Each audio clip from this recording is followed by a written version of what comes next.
Okay, hello everyone. So Donald Trump has issued an extraordinary statement, and I felt that, and I don't do lives too often, particularly at this hour, but I felt that it was important to jump on and talk about what's happening because he has made an absolutely extraordinary statement, a statement that I honestly struggle to believe that other US presidents would make in the past. Now, before I tell you what Trump said in his latest statement, which was on Truth Social, which is his social media platform, I want to show you something that happened in the build up to this.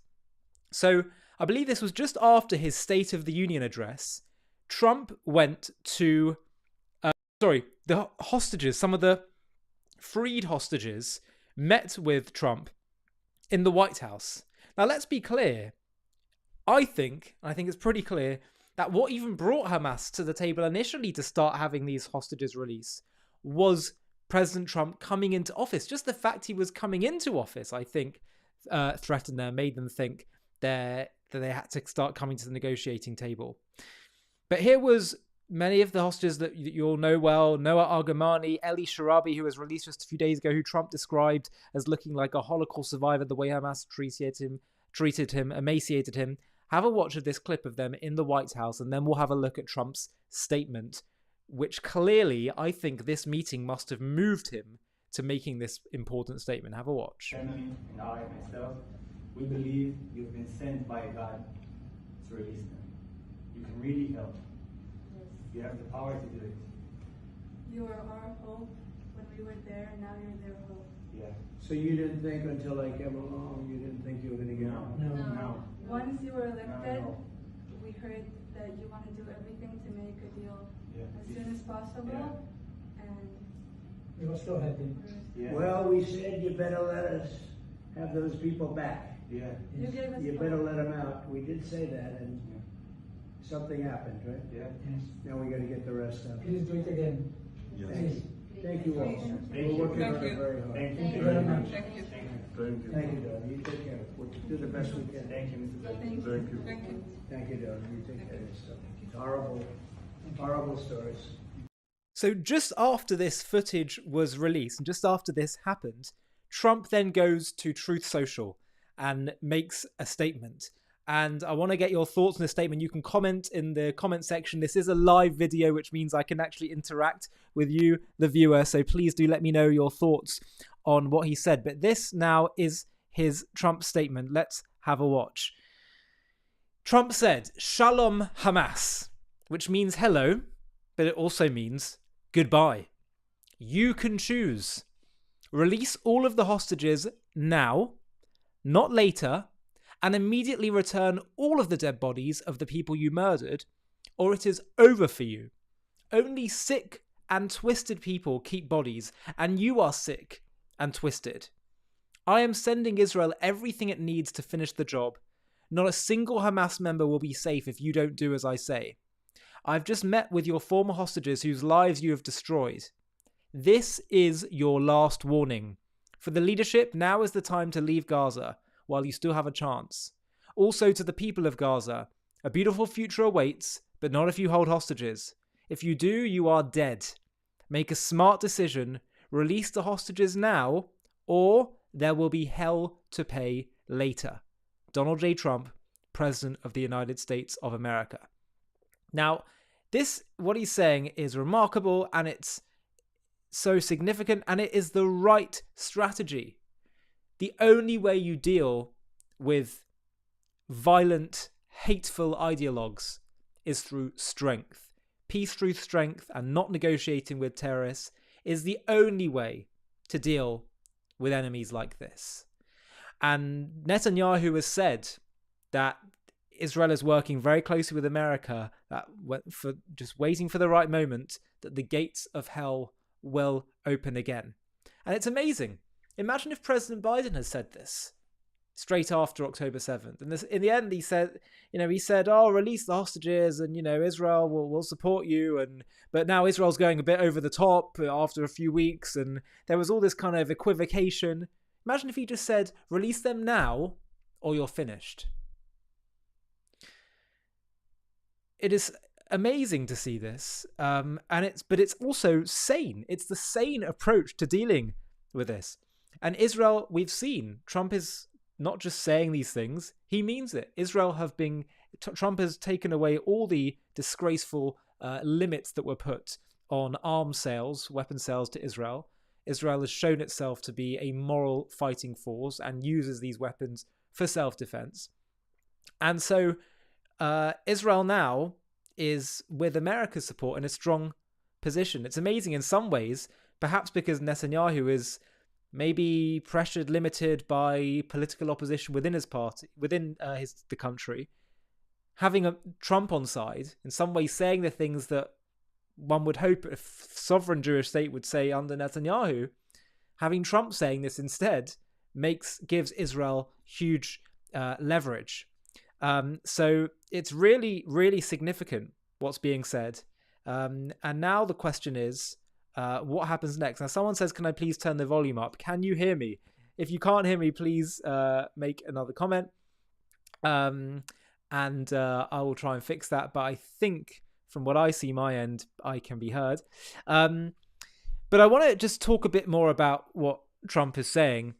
You know, he's basically, Hamas made a calculation. They thought that they'd be able to rally the world against Israel, and that by starting on October 7th, they would be able to create a kind of like domino effect of other countries joining him and undermining Israel. I think that's what excited a lot of anti-Israel, but especially Islamists after October 7th. But goodness me, look how Israel has turned the tide, even before President Trump came on the scene. Through the pager attacks with Hezbollah, through wiping out a lot of Hamas forces in Gaza, through getting rid of Ismail Haniyeh inside of Tehran, being able to stave off the attacks of Iran's direct attacks. Israel really has managed in a remarkable way, in a miraculous way, through the blessing and guidance and providence of God, been able to turn the tide. And now, irony of ironies, Hamas's calculation this would lead to the destruction of Israel.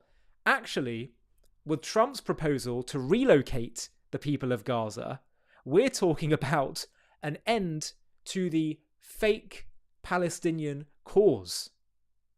Because it has proven itself, culminating in October 7th and the mass celebration of indiscriminate attack of Jews and Israelis in Arab society of within Judea and Samaria, the Palestinian territories, and Gaza.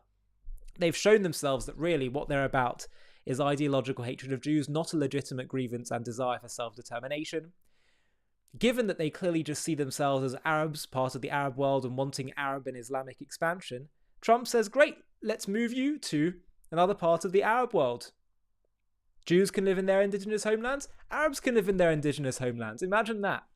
And you know what? Quite frankly, I have to say, if I was an Arab, if I was living in Gaza, I would much prefer to be relocated so I didn't have to live in war the whole time, because inevitably this notion that the Arab countries are proposing that let's just rebuild Gaza again, the notion that it's not going to lead, it's going to be a completely wasted investment, and it's going to lead to war, more bloodshed, more voting in of extremists, and if not voted in, they'll take control and just trying to destroy Israel then retaliating and fighting back. It's going to be endless bloodshed. It's a totally wasted investment, but of course, it's not for those people that are supporting this in the Arab world, because they're supporting it not as an investment to rebuild Gaza, because it's an investment to maintain the undermining of Israel. But anyway, I want to get your thoughts, your comments on Trump's statement here and what this will lead to. Let's be clear. The annihilation of Hamas, in my view, is something Israel has the right to do from day one of this war, and also should have done so within a week, not a year and a half or however long it takes, where it's kind of dribs and drabs. That dribs and drabs line that Trump used, where he spoke about the way the hostages are being released in dribs and drabs, so too I fear that sometimes our approach to war has been in dribs and drabs. We deal with this thing here, this thing there. We should deal with Hamas comprehensively and quickly, and that's the moral way to fight wars in Judaism and Jewish morality. Let's look at some of your comments. T, how do I get you up? I want to make sure that I can see you now. Add to broadcast. There we go. T says, there we go, over here. Democrats honestly believe that all of the people who went to college and have good jobs are more intelligent than the January 6th rioters, the brilliant scholars who attend Trump rallies. We've got Diane Boyer saying, I agree. We've got Nicole Hatfield says, thank God Trump represents what the patriots want. We stand with Israel. This makes me so happy that he will stand up for you. It's really amazing. You know, this is in some ways what I think gives America the blessing of being a world superpower, because in the words of Alexis de Tocqueville, who went to visit America all those centuries ago, he said, what makes America great is that America is good. And for as long as America is good, she'll be great. But when she ceases to be good, she will cease to be great. And indeed, this is a sign of America's goodness. Stewman says, the USA stands with Israel. Pretty Cessa says they would have laughed at Biden. Well, perhaps indeed. It's not just about the message, but also the messenger, isn't it? Okay. We got a message from Aaron Wilson saying, thank you for everything. Well, thank you for joining. Thank you for being part of JTV and this platform and for growing it. Okay, so it seems like most of you guys hear me fine too, so that's great to hear. Let's look at a few more of your comments. Jamal asks, why do Jews kill babies? They don't. This is a false prejudice that's existed for thousands of years. It's based on Jew hatred, and it is... Jew hatred comes from a resentment, a jealousy, and a resistance to the Jewish people's divine mission to be God's moral voice to the world. And so those who seek to push back against that create all kinds of lies and myths about Jews in order to fight their divine mission. So I hope that sheds light on that for you, Jamal. Where else do we have any more comments? Let's see. We got a comment from let's have a look. Lenin and Mahila and Halan say, I absolutely love my president. We are praying for hostages in all of Israel. God protect and bless Israel. You know, it's interesting. I feel like we got to appreciate as well that many people will have all kinds of views about politicians and about Trump and others. But at the end of the day, politicians aren't necessarily there to be perfect. They're there to serve the will of the people and to make the right choices. And that's what has to count most. Not just in politics, but in life in general. That's what Judaism teaches counts most. Not are you this perfect, righteous person or not. It's not interested in that. It says, what action are you going to choose? What action are you going to take? Are you going to choose good or evil? I'm less interested in, are you righteous or not? Are you holy? Are you going to choose? What did you choose in that moment where you had a choice? What path did you take? That's what Jewish morality is concerned with. So I really want to thank all of you for getting involved, for your comments. Herbie says his post made me laugh and cry with joy. Trump is the best friend we have. He absolutely is. Definitely a very, very strong friend of Israel.